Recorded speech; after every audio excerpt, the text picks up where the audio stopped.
Hey guys, welcome to the 91st edition of the Animated Girls Profile Confidential. The title says it best, and I think if you're an MLP fan, you're going to like this. We're talking about Maud Pie. Now, if you don't know who Maud Pie is, then where have you been? Because she basically, since her appearance in Season 4, her official debut, in the episode of the same name, basically Maud Pie became a fan favorite. I mean, basically, anytime she showed up, people were ecstatic. They were happy to see this character. And I think it's mostly because of the fact that, you know, she has such a, I guess you could say, deadpan-like personality that you can't help but love. I mean, yes, she can show emotion at times, like, you know, at the end of the episode where she saves Pinkie from being, you know, smashed, crushed, if you will. She's, you know, and she basically shows how much she cares about Pinkie and everything. She does show she does show a lot of emotion, a lot more expressiveness, if you will, than usual. But you know, the way she's portrayed in the series just makes people fall in love with this character.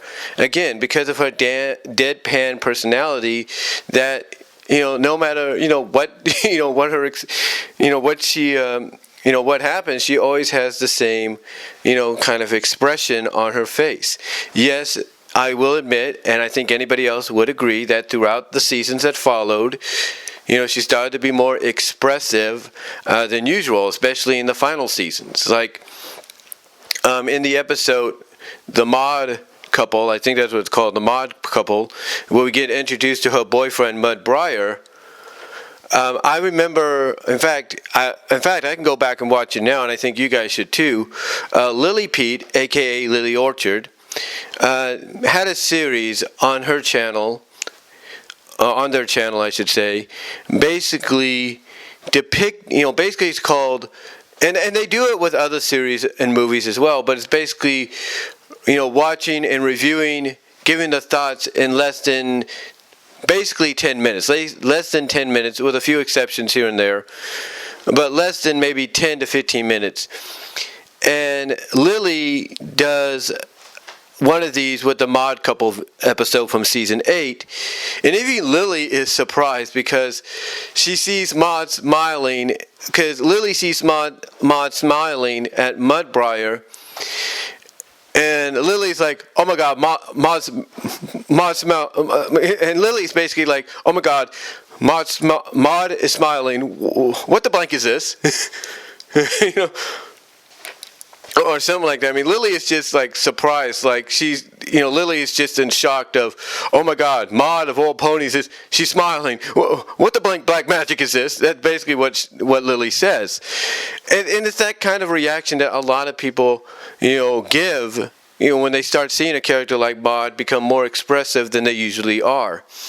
It's kind of very similar to Celestia as the seasons went on. Basically, we started getting hints of this even as early as, like, let's say between seasons 3 and 5 and all that. But once season 6 came around and onward, we started to see more out of her. We started to see more, you know, being developed with Celestia, and we kind of see that in a way, in a sense, with Maud. You know, we see that very similarly with Maud. Maud is a character that, even though she's still very deadpan in, you know, in personality and in design, you know, throughout the later seasons, has become more expressive. You know, and she's become a little bit more funnier, a little bit more humorous. You know, it's like in the episode Student Council, I think that's what it's called, when Silverstream apparently goes missing. Starlight and everybody's going to search for her, and during this they encounter some cockatoo birds, and one of them turns Mudbriar into stone. And Starlight, lamenting about what's been going on, you know, lamenting over everything that's happened, you know, is basically venting and expressing what's, you know, occurred. And when she gets Maud and Mud Briar, and she goes like, and Maud's boyfriend got turned into a hunk of rock. And Maud's response got a big laugh out of everybody, because Maud's just doing this, just feeling Mud Briar, he's basically a stone statue now, but basically feeling him with her hooves, going like, you got the hunk part right. It's like, even Dr. Wolf couldn't stop laughing.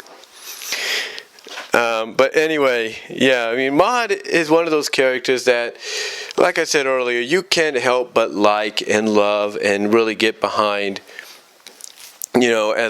as a character overall, because I think what sold people on her was her deadpan personality, that no matter what happens or how expressive she can get, she can express even with a deadpan look, and people loved that. They really did. I mean, they also appreciated that sometimes when they would do like alternate realities, like in, I think, what was it, the second or first part of the Cutie Remark, we see Maud Pie as one of the soldiers for, I think, what was it, Luna or for Celestia, one of them. We see her, I think it's Celestia, I believe, I'm not really sure, but we see her as a soldier that's able to break rocks along with Pinkie.